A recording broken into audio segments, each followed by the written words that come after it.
Bon, je suis allé voir le Claude du coin et il m'a laissé un message codé. Vous serez pas une petite pièce. Mais qu'est-ce que peut bien vouloir dire ce message codé? Et comment va-t-il m'aider à retrouver mon esclave?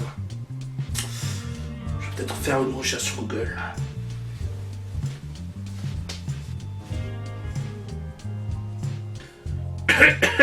Mais qu'est-ce que tu fais là? Mon côté voyeur, je matais ta misérable vie. T'es là depuis longtemps? Tralata. Tu as donc tout vu? Même ma danse du cheval? Oui, même ça.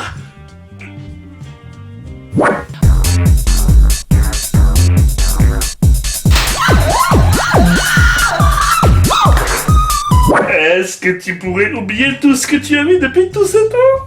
Avec joie. De toute façon, j'ai des choses plus importantes à faire, comme par exemple trier mes chaussettes. Alors juste éteins ta webcam et moi je m'en vais.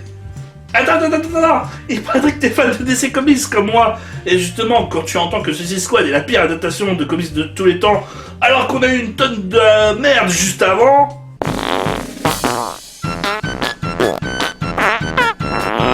Bah je suis prévu que ça doit te choquer.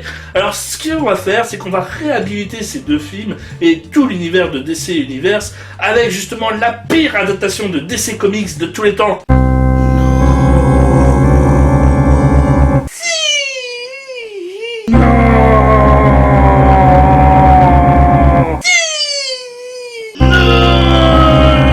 Mais t'es lourd là, dis-moi tout de suite c'est quoi le film parce que je vois pas du tout de quoi tu parles. Je veux bien sûr parler de Justice League. Hey connard, je suis pas le seul en film de Spider. Le téléfilm. What? Exit les personnages célèbres de la firme qui ne méritent que le cinéma. On prend les seconds couteaux tels Green Lantern, Flash ou Atom pour proposer un pilote pour une série de télévision Justice League of America, programmée pour CBS, qui, voyant le résultat calamiteux, n'en fera qu'un petit téléfilm qui ne dépassera donc pas le pilote. Alors, tu es prêt pour la critique? I don't know.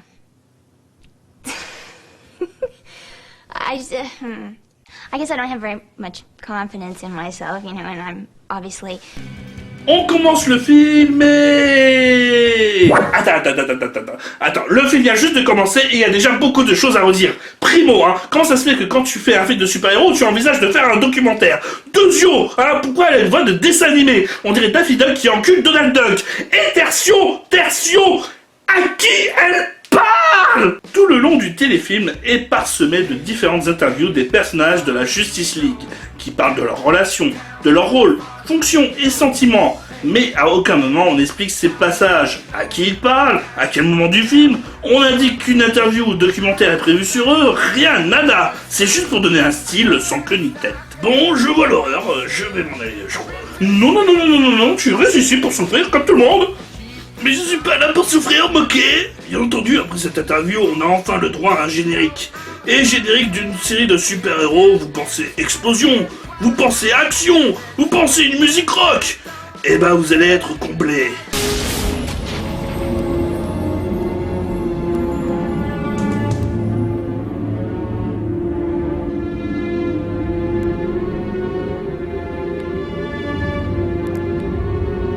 Des nuages. Encore des nuages. Oh, des immeubles. Allez, puis retour des nuages. Mon Dieu, quelle joie ce générique. Avec tous ces nuages, tu crois qu'il est nuageophile, le réalisateur? Je ne veux même pas savoir ce que veut dire ce mot dans ton esprit détraqué. Cette critique est dure, très dure. À peine quelques minutes et déjà c'est insupportable.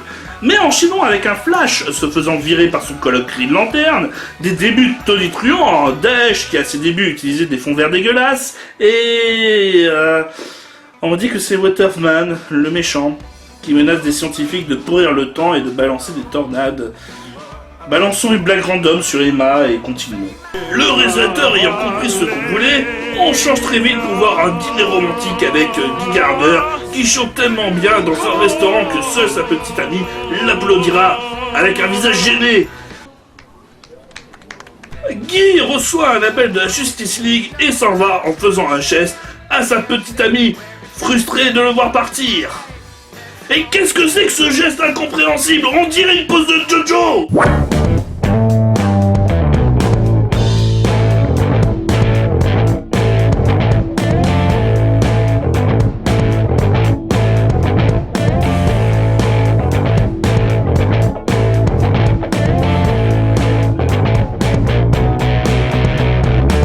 sûr, film de super-héros, je pense automatiquement à des gens déguisés en bananes, fraises ou ananas, qui font des spectacles. C'est évident, hein.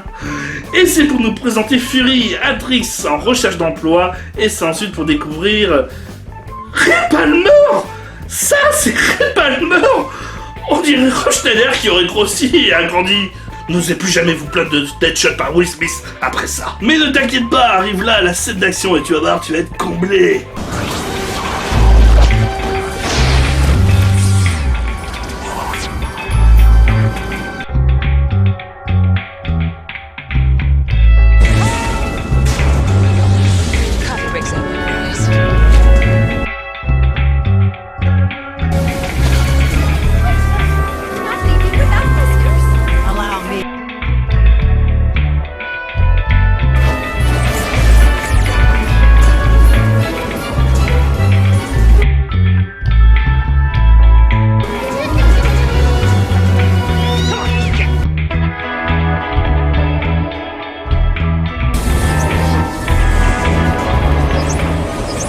En fait, je préférais vraiment quand il n'y avait pas les super-héros. Pareil. Même le costume de Flash de la série des années 80 est mieux que cette énormité. Il semble même bouffi dans son costume et on le voit s'essouffler après avoir couru.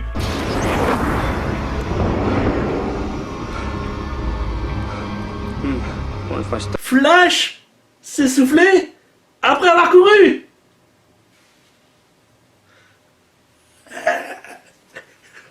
Il décide après, avoir sauvé le monde d'une tornade, de se changer dans la même ruelle. Normal quoi. Et retourner à leur occupation, dont Fury retourner au lieu de tournage et se faire draguer par un mineur juif, en tout cas vu son nez, et qui veut à tout prix pécho une fille plus vieille que lui. On a retrouvé Emmanuel Macron. On découvre que tous nos héros vivent ensemble, et on tente de faire de l'humour sur Flash qui est rapide, et donc il mange rapidement. Rigolez s'il vous plaît, et pitié pour ces scénaristes, hein. La scientifique à la voix de canard animé soupçonne un de ses collègues d'être le méchant qui contrôle le temps, et par rage de ne pouvoir découvrir son arme, donne un léger coup de pied sur un meuble qui se déplace.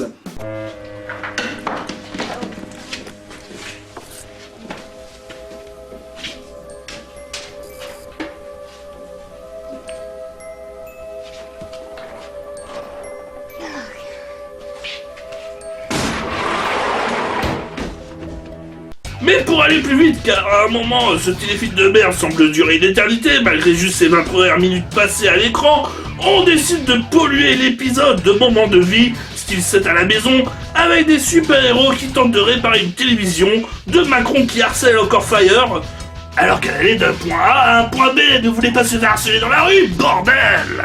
Non mais tu sais très bien, c'est une femme, elle est vénale, une boucle d'oreille chère, ça vaut bien qu'on la suive. Et de nouveau, nos héros qui sauvent le temps avec des parapluies. On a déjà vu plus palpitant.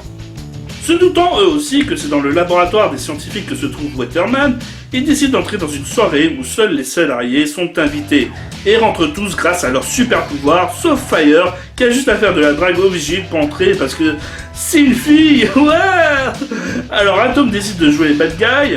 That could be like, you know, the hard guy, couldn't I? Hard guy? Is that too hard? Et après ce léger moment de malaise, on remarque qu'Atom est assez stupide pour se transformer en tout petit pour éviter un rayon tout en bas qui aurait pu être évité en levant juste sa jambe, mais préfère faire du mambo avec. Storm le découvre en train de toucher les dossiers privés de l'entreprise. Prototype.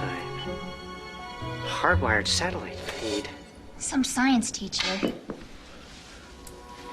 Non, c'est pas ce que vous croyez, je me branlais, hein. Nos héros soupçonnent un des employés qu'ils font suivre par Flash, qui se cache à 2 mètres de lui avec sa tenue rouge. Ce qui est pas mal ridicule. Frost, elle, retourne dans l'emplacement caché et découvre son patron, avec du matos de malade sur lui, en train de filmer sa nouvelle tentative d'attentat. Frost ayant touché auparavant la machine et se retrouve à contrôler le froid, enferme son patron et décide logiquement d'appeler la police pour dénoncer son patron. Ou plutôt d'aller voir un mec entré en effraction lors de la soirée et qui lui a fait comprendre que des choses obscures se passaient dans sa société. Pertinent choix! Sachant qu'elle avait réussi à arrêter le méchant, mais il n'est que 52 minutes au compteur et il nous reste 30 minutes à subir. Quelle joie! Notre calvaire étant loin d'être terminé, Frost développant ses pouvoirs, la Pourri League décide de montrer leur cachette secrète dans un immeuble abandonné, donnant un ascenseur qui va sous l'eau dans un vaisseau alien appartenant à Martian Manhunter, pour l'aider à développer ses pouvoirs. D'ailleurs, j'aimerais remarquer que Martian Manhunter et son costume entièrement synthétique est sûrement la chose la moins honteuse du film. Tellement moins honteuse qu'il ressemble encore plus à Piccolo que Piccolo lui-même dans Dragon Ball Evolution. Comme quoi c'était possible de donner une couleur verte de merde à Piccolo, bande de connards de la Fox de merde, allez tous vous faire foutre.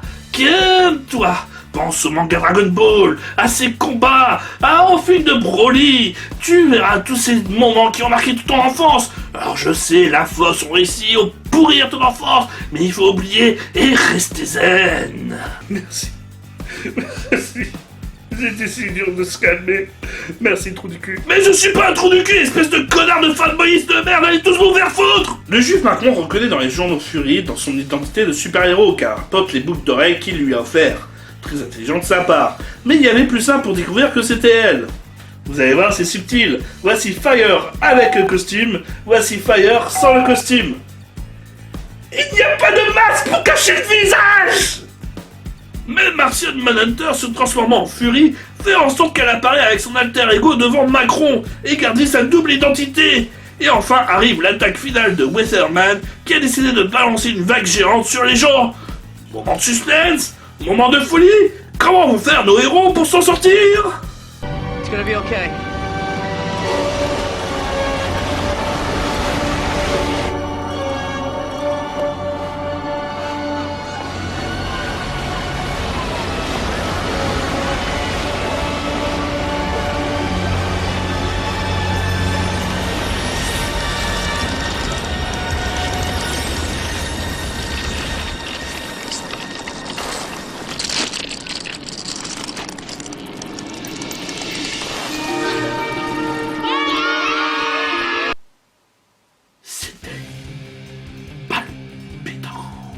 On terminera avec le fait que Martian Manhunter, qui a quand même la puissance d'un Superman, ne servira strictement à rien de tout l'épisode. Storm rejoint la Naz League et empoche son costume qui craint elle aussi. Comme ça tout le monde souffre. Et c'est la fin. Alors, et t'en penses quoi? Il était difficile de mettre en pratique des super pouvoirs. Il a fallu multiples réussites comme le Superman de Donner et surtout des milliers de ratages pour réussir à faire évoluer le genre. Et on se rend pas compte, mais que cela soit du côté de DC ou Marvel, le genre a évolué dans le bon sens, devenu le genre vendeur en tant que blockbuster, les producteurs misant tout dessus. Cela a permis de voir des tonnes de films qui ont compris les vingtaines d'années où le genre se cherchait encore. Les films ne sont pas souvent parfaits, mais loin d'être la bouse infâme et chiante qu'on a pu voir et qui ne mérite que un 1 sur 5. En gros, ce film mérite la danse du cheval.